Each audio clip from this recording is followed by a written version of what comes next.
नमस्कार मित्रांनो, सावळ्याची जणू सावली मालिकेच्या येणाऱ्या आठवड्यामध्ये जबरदस्त आणि रोमॅन्टिक असा ट्विस्ट आपल्याला बघावयास मिळणार आहे. आणि त्यामध्ये आता अस्मी ही सावलीला सारंगच्या आयुष्यातून बाजूला करण्यासाठी ऐश्वर्याशी हात मिळवणी करून आता ऐश्वर्याच्या भयानक प्लॅनने जेव्हा आता अस्मी ही सारंगसाठी जे जे काही लागतं ते सगळं तयार करण्यासाठी तिने सुरुवात करताच इकडे तिलोत्तमाने जेव्हा आता ऐश्वर्याला पराठे बनवायला सांगितलेले असतात आणि जेव्हा आता अस्मी ते पराठे घेऊन आता सारंगला देण्यासाठी येते तेव्हा ते जळालेले पराठे बघून आता सावलीवरती नाव ढकलणाऱ्या अस्मीचा खरा चेहरा आता कसा समोर येणार. आणि आता हे सावलीवरनेच बनवलंय, हे सगळं सावलीनेच केलंय आणि खोटी असेल तर ती सावली, हे सगळं आता अस्मीने जेव्हा सारंगला सांगितलेलं असतं.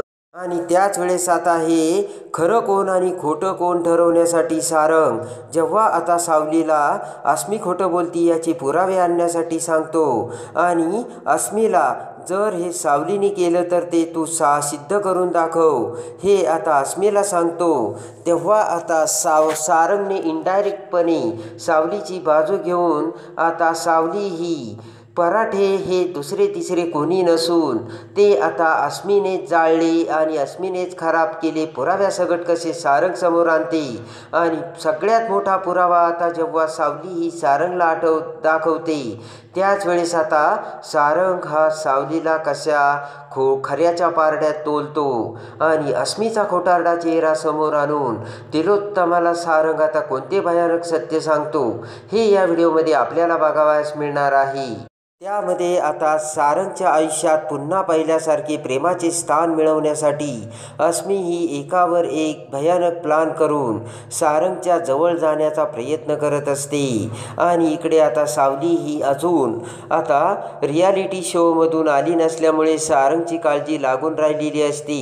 आणि जेव्हा आता सारंग हा फोनवर बोलत स्विमिंग टँकपाशी असतो त्याच वेळेस आता रात्रीची वेळ झाल्यानंतर अस्मी जेव्हा तिथे येते आणि सारंगला अंधाराची भीती वाटते हे अस्मीला कळालेलं असतं आणि अस्मी लगेच लाईट बंद करायला जाताच इकडे आता सोहम आणि बबलूने भूताचा वेश धारण करून अस्मीला घाबरवलेलं असतं आणि स्विमिंग टँकमध्ये पाडलेलं असतं.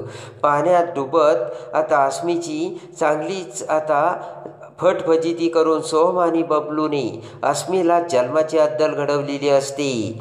तर आता सगळेजण आपल्याला सारंगच्या जवळ जाण्यासाठी या घरात विरोध करतायत हे बघताच अस्मी आता ऐश्वर्याकडे येते आणि आपल्याला फक्त आता ही ऐश्वर्याच मदत करू शकते अशी आता खात्री होताच ऐश्वर्याला हात जोडून ऐश्वर्याच्या पाया पडत आता ऐश्वर्या आणि अस्मी ह्या एक झालेल्या असतात. आणि जेव्हा आता दोघी एक होतात त्या क्षणी आता सारंगला अस्मीच्या जवळ आणण्यासाठी ऐश्वर्याने आता सावलीला किचनमधून बाहेर काढलेलं असतं. किचनमधून बाहेर काढून सारंगला जे जे काही लागतं ते सगळं आता अस्मीला ऐश्वर्याने बनवण्यास सांगितलेलं असतं.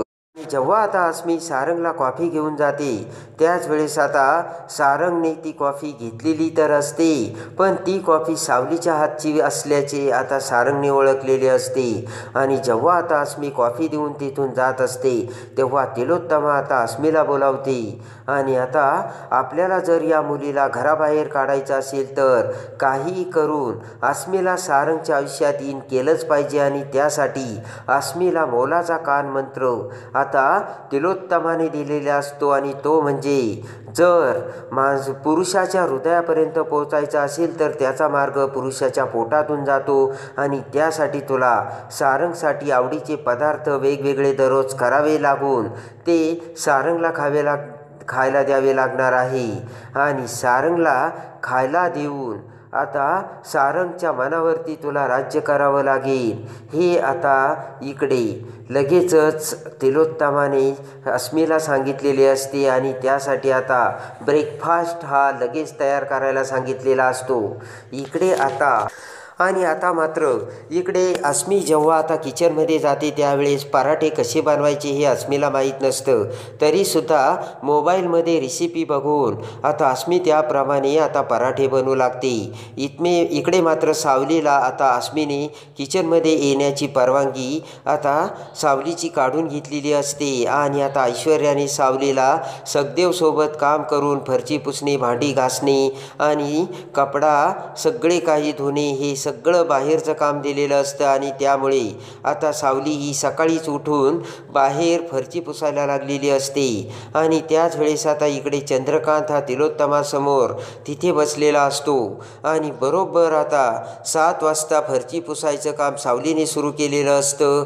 तेव्हा आता चंद्रकांत आणि तिलोत्तमा सावलीकडे बघतात. चंद्रकांत म्हणतो, सावली आज सकाळी सकाळी तू किचनमध्ये काम करायचं सोडून इकडे? तर सावली म्हणते की मला ना बाहेरचं काम करायचं सांगितलं. अस्मी मॅडम किचनमध्ये आज ब्रेकफास्ट करतायत. तेव्हा आता चंद्रकांत म्हणतो, असं आहे का? तर तिलोत्तमा म्हणते, हो, ज्याची जशी लायकी असते ना त्याला तसंच काम द्यावं लागतं, असे आता तिलोत्तमा चंद्रकांतला सांगते. आणि 2 तास त्यांच्यासमोर सावलीने आता फरची पुसलेली असते. इकडे आता त्याच वेळेस आता चंद्रकांत म्हणता, सावली अगं 9 वाजले, 2 तासापासून ती इथेच आमच्यासमोर फरची पुसते, जा आता तुझं काम कर. आणि तेवढ्यात इकडे आता लगेच सावलीला ते बोलून चंद्रकांतराव हे तिलोत्तमाला घेऊन ब्रेकफास्टसाठी आलेले असतात. आणि सगळेजण तिथे त्यावेळेस ब्रेकफास्टला बसतानाच सावली ही तशीच दरवाजात असते. तर त्याच वेळेस इकडे आता अस्मीने पराठे बनवून ते आणलेले असतात. आणि त्याच वेळेस आता अस्मीने ते सगळे पराठे आता सारंग समोर ठेवलेले असतात. तेव्हा ते जळाटलेले पराठे बघून सारंगने तिलोत्तमाला हे सगळं काय आहे आई असं विचारलेलं असतं. आणि अस्मीने ते सगळं आता पराठे जळाल्याचे सावलीवरती ढकललेले असते. मी तर एकदम चांगले पराठे बनवले होते, पण ही सावली तिथे आली आणि तिने ते सगळे पराठे असे विचित्र करून ठेवलेत. आणि सावली कुठे आहे हे सगळं सावलीने केलं हे असे आता बरोबर अस्मीने सगळ्यांसमोर सांगितलेले असते. आणि तेव्हा सावली असं कधीच करणार नाही हे सारंगने अस्मीला सांगितलेलं असतं, पण कोणीही आता सारंगवर विश्वास ठेवत नसतो. तेव्हा आता अस्मीला सारंग म्हणतो, अस्मी तू हे जे बोलते ना हे सगळं सावलीने केलं हे तू सिद्ध करून दाखव. तर आता अस्मी खोटं बोलती याचे पुरावे आता सावलीने आणावयास सांगितलेले असतात. आणि त्या क्षणी आता सावली म्हणते की पुरावे शोधण्याची काहीच गरज नाही, ऑलरेडीच आता बाबा आणि तिलोत्तमा मॅडम हेच पुरावे आहेत असे आता सावली सगळ्यांना सांगते. तेव्हा आता सारंग आणि सगळेजण अवाक होतात. आणि त्यानंतर आता सावली म्हणते की अस्मी मॅडम तुम्ही पराठे किती वाजता बनवले? आणि ते लगेच आता अस्मी म्हणते की मी 8 वाजता किचनमध्ये गेले आणि बरोबर 1 तासात मी हे सगळं पराठे बनवून तिथे ठेवलं होतं, पण मी बाहेर गेले त्याच वेळेस तू आतमध्ये आली सावली आणि काहीतरी करून हे सगळे पराठे विचित्र करून ठेवले. तर आता सावली म्हणते की तुम्ही खोटं बोलताय. अस्मी म्हणते कशावरून? तर आता सावली म्हणते की मी 7 वाजल्यापासून तर 9 वाजेपर्यंत बाबांसमोर आणि तिलोत्तमा मॅडमसमोर फरची पुसत होते. एक क्षणही मी दुसरीकडे कुठे गेले नाही. आणि डायरेक्ट आता दरवाजात आले तर समोर तुम्ही पराठे वाढलेले देखील होते. तेव्हा सांगा ना मी कधी किचनमध्ये आले? चंद्रकांत म्हणतो बरोबर आहे सारंग, 7 वाजल्यापासून सावली ही आमच्या समोरच फरची पुसत होती आणि एक क्षणही ती कुठे गेली नाही, बरोबर ना ग तिलोत्तमा? तर आता तिलोत्तमाला सुद्धा काही बोलता येत नसतं. आणि खरोखर सावली 2 तास त्यांच्यासमोरच होती, तर सावली ही किचनमध्ये जाण्याचा प्रश्नच येत नाही असे आता स्पष्ट झालेले असते. आणि सगळ्यात मोठ्या पुराव्याने आता सावलीने सारंगसमोर अस्मी खोटं बोलत असल्याचे पुरावे दाखवलेले असतात. आणि अस्मीचा खरा चेहरा आता सगळ्यांच्या समोर आणलेला असतो. त्याच वेळेस आता सारंग हा अस्मीला म्हणतो की कळलं का अस्मी, मी तुला अगोदरच सांगितलं होतं सावली असं काही करणार नाही, कारण सावली हे 100 नंबरी सोनं आहे, मला माहितीच आहे. आणि आता तू तरी सावली हे खोटं बोलती हे सिद्ध करून दाखव. अस्मीचा आता मोठा हिरमोड झालेला असतो आणि अस्मीला आता काहीच करता येत नसतं. तर कशी वाटली सावळ्याची खरी सावली ते कमेंट्समध्ये नक्की कळवा. आणि सावळ्याची जणू सावली मालिकेच्या डेली अपडेटसाठी बेल नोटिफिकेशनवर क्लिक करून आपल्या चॅनलला लाईक करा, सबस्क्राईब करा.